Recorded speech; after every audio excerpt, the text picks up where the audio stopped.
Penasihat hukum dan LPSK menyayangkan jaksa menuntut Eliezer 12 tahun penjara. Tetap ditahan, dipotong masa tetap tenang. Dikembalikan kepada yang berhak, yaitu saksi Pera Mareta Simajuntak. Dipotong masa penjara. Itu 12 tahun, tidak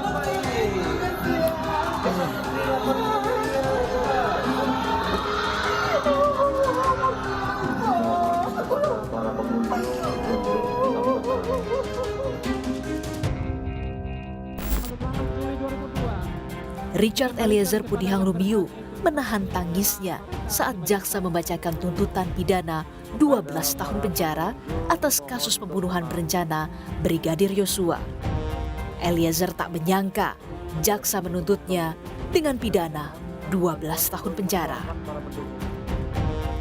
Tangis Eliezer pun kembali tak tertahankan saat bersama penasehat hukum Roni Talapesi. Lembaga Perlindungan Saksi dan Korban atau LPSK pun menyesalkan tuntutan 12 tahun penjara bagi Eliezer. Rekomendasi LPSK untuk keringanan hukuman bagi justice kolaborator ternyata tak diperhatikan jaksa.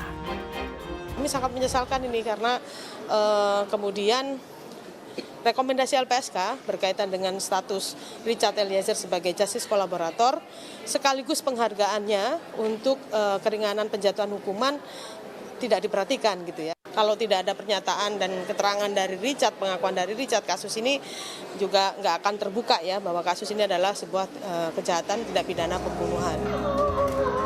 Sementara keluarga di Manado yang turut menyaksikan pembacaan tuntutan jaksa juga tak menyangka Eliezer dituntut 12 tahun penjara.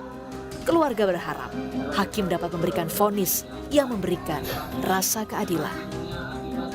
Keluarga juga merasa terkejut dan terpukul dengan hukuman yang dijatuhkan 12 tahun.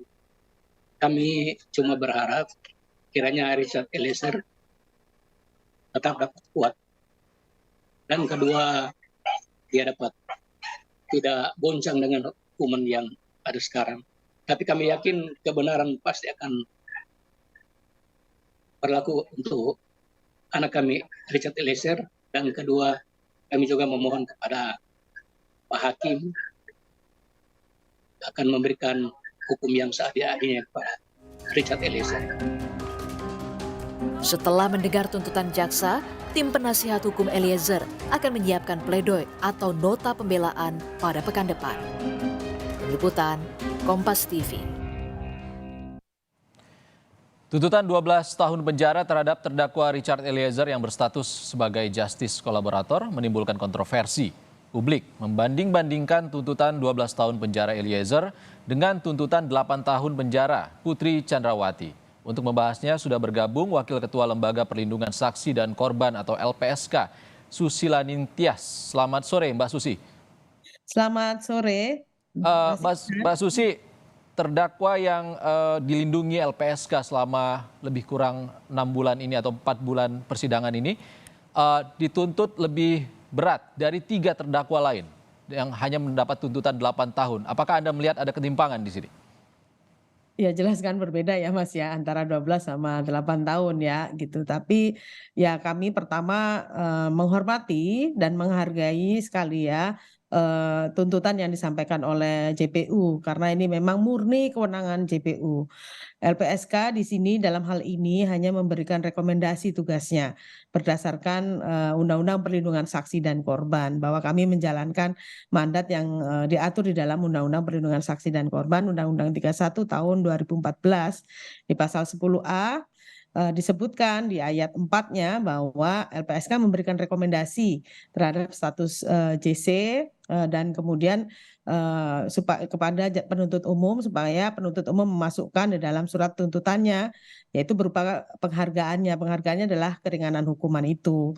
Yang selanjutnya disebutkan di dalam penjelasan di pasal 10A ayat 3-nya apa sajakah keringanan hukuman itu, ada pembebasan, ada pidana bersyarat khusus, terus kemudian ada pilihannya adalah pidana percobaan dan atau pidana yang paling ringan di antara para terdakwa. Jadi kami sangat menghargai itu dan memang kami hanya menjalankan saja tugas LPSK untuk memberikan perlindungan dan memberikan rekomendasi. Tapi dari selama mendampingi Eliezer ini, apakah Anda melihat tuntutan ini mengecewakan LPSK terkait dengan apa konsistensi yang disampaikan oleh Eliezer yang mengorbankan dirinya membuka atau menguak kasus ini? Iya, tentu saja Mas, karena kami ya harapan kami kan sesuai dengan penjelasan di pasal 10A ayat 3 tadi berkaitan dengan keringanan hukuman ya. Nah, kami memandang bahwa Richard Eliezer lah pengakuan Richard lah yang menyatakan bahwa ini ada kasus pembunuhan bukan tembak menembak misalnya seperti itu. Dia pertama kali yang menyampaikan. Yang kedua, Richard sudah menunjukkan konsistensinya, komitmennya untuk mengungkap kejahatan ini. Dia selama bersidang sangat kooperatif, terus kemudian Richard juga jujur ya dan sopan gitu ya. Dan dia mengungkap apa yang dia ketahui, bahkan menunjukkan bukti baru misalnya yang disampaikan di dalam persidangan. Nah, ini yang agak membuat kami sangat disayangkan lah. Intinya seperti itu. Oke Mbak Susi, sebelum kami bertanya lebih jauh, ada pernyataan dari Jampidum, Jaksa Agung Muda Pidana Umum Fadil Zumhana yang mengatakan tuntutan 12 tahun penjara bagi terdakwa Eliezer sudah menghormati LPSK. Bahkan Jampidum mengatakan seharusnya tuntutan Eliezer lebih dari 12 tahun penjara. Untuk pelaku tidak bisa JC, pelaku utama. Ini supaya saya luruskan ini. Tuntutan pidana itu wewenang penuh Jaksa Agung. Tidak ada lembaga lain yang bisa yang bisa mempengaruhi. Tapi kami hormati LPSK, maka tuntutannya itu lebih ringan dibanding Pak Sambo. Kalau mungkin LPSK nggak mungkin 12 tahun. Mbak Susi, pelaku utama tidak bisa jadi JC, artinya Eliezer bukan justice kolaborator? Kalau ya memang kita sah-sah saja berbeda pandangan dalam hal ini ya. Jadi kami memandang bahwa pelaku utamanya memang bukan Richard. Ya, pelaku utamanya FS dan kawan-kawannya ya. Nah, di dalam Undang-Undang Perlindungan Saksi dan Korban disebut mengenai siapa sih saksi pelaku yang dalam hal ini adalah justice kolaborator adalah tersangka, terdakwa atau terpidana yang bekerja sama dengan penegak hukum untuk mengungkap suatu tindak pidana dalam kasus yang sama. Jadi itu yang menjadi pegangan kami bahwa yang namanya saksi pelaku ya dia menjadi bagian dari pelaku kejahatan, dia bisa terdakwa juga gitu. Dan ini yang ditunjukkan oleh Richard ya bahwa dia memenuhi syarat sebagai justice kolaborator. Dia bukan pelaku utama, dia memang terdakwa yang mau bekerja sama dengan aparat penegak hukum seperti itu. Mbak Susi, artinya Richard Eliezer adalah salah seorang tersangka 340 ataupun terdakwa 340 pembunuhan berencana yang pertama kali jadi justice kolaborator oleh LPSK. Sebenarnya kita pernah ya memberikan perlindungan kepada saksi pelaku untuk kasus 340 sebelumnya di Jawa Timur gitu ya, dan kebetulan memang kasusnya memang tidak muncul di permukaan seperti saat ini ya, tidak sangat booming gitu ya pada saat itu. Nah, kebetulan juga akhirnya pelaku utama saksi pelaku yang kita lindungi itu juga kebetulan tidak dituntut secara pidana akhirnya karena dia juga banyak memberikan keterangan, memberikan bukti-bukti dan sebagainya seperti itu. Dibebaskan atau sama sekali tidak disidangkan, Mbak Susi? Tidak disidangkan kemudian karena tidak dituntut secara pidana ya, karena memang kemudian penyidik menyatakan bahwa dia sangat minim sekali perannya dan tidak mungkin tidak ada unsur-unsur pidana yang bisa dilekatkan secara lengkap kepada yang bersangkutan seperti itu. Kalau kita belajar dari kejadian ini, apakah LPSK melihat nantinya dampak buruk pada orang untuk takut membongkar ataupun menguak fakta terkait satu tindakan kriminal? Ya, bisa saja seperti itu. Tapi yang saya mau jelaskan seperti ini, bahwa memang banyak beredar ya diskusi mengenai bahwa pengaturan mengenai justice kolaborator adalah di SEMA 4 tahun 2011.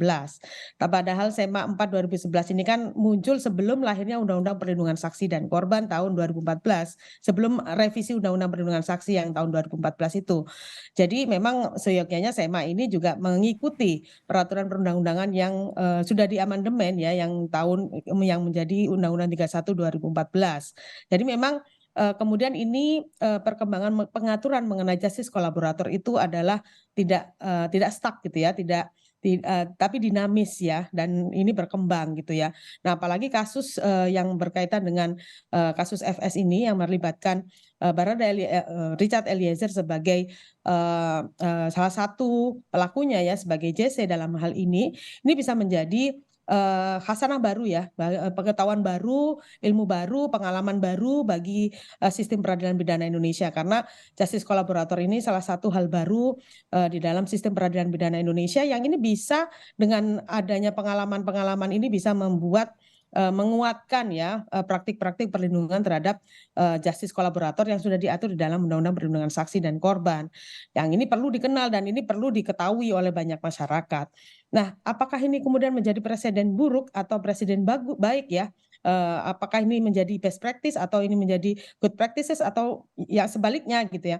Nah, ini pasti berkembang gitu ya. Tapi sejauh ini banyak ini ya, kami mengkhawatirkan dengan tuntutan yang tinggi ini nanti ke depannya akan jarang gitu ya, orang akan malas untuk menjadi justice kolaborator dengan seperti itu. Tapi masih ada harapan kan, masih ada putusan dari majelis hakim yang kita tunggu-tunggu, yang kami harapkan bisa menjadi lebih adil kepada seorang justice kolaborator. Masih ada tahapan pembelaan atau pledoi yang akan disampaikan oleh Richard Eliezer. Bagaimana LPSK akan masukan terkait dengan pledoi yang akan disampaikan agar meyakinkan hakim kalau memang dia seorang justice kolaborator? Ya, yang pasti kami berkoordinasi dengan kuasa hukum dari Richard Eliezer berkaitan dengan nota pembelaannya.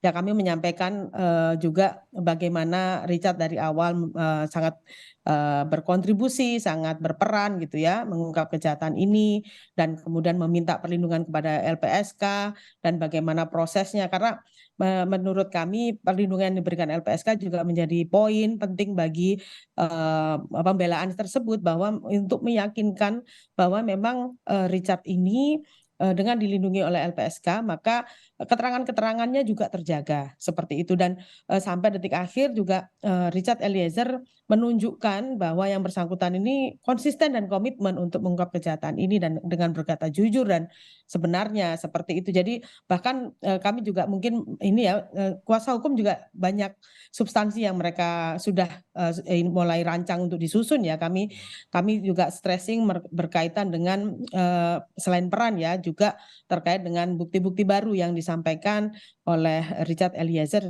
selama di periode persidangan kemarin. Terima kasih Susila Ningtyas, Wakil Ketua LPSK, sudah berbagi di Kompas Petang.